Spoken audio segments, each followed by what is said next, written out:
లేదప్పా. తిరుమల శ్రీవారి ఆలయంలో టీటీడీ బోర్డు సభ్యుడు బూతులతో విరుచుకుపడ్డారు. టీటీడీ బోర్డు సభ్యుడైన కర్ణాటకకు చెందిన నరేష్ స్వామివారి దర్శనానికి స్నేహితులతో కలిసి వచ్చారు. ఆయన తిరిగి బయటకు వచ్చేటప్పుడు మహాద్వారం వద్ద గేటు తీయాలని చెప్పడంతో టీటీడీ ఉద్యోగి సాధారణ భక్తుడిగా భావించి అందుకు నిరాకరించాడు. తను బోర్డు మెంబర్ అని, ఆపడానికి నువ్వెవడవు అంటూ బూతులతో టీటీడీ ఉద్యోగిపై విరుచుకుపడ్డారు నరేష్.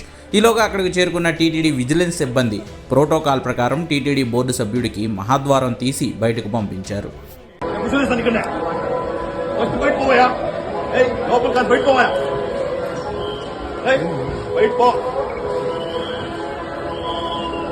ఏమైనా మాట్లాడు, ఏమని పేరు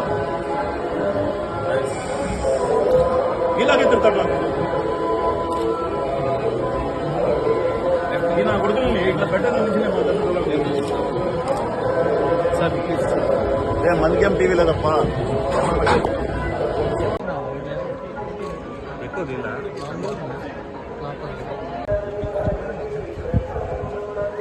ఏ అప్ప నేను ఫోటో తీసుకుంటాను. ఇస్తాడండి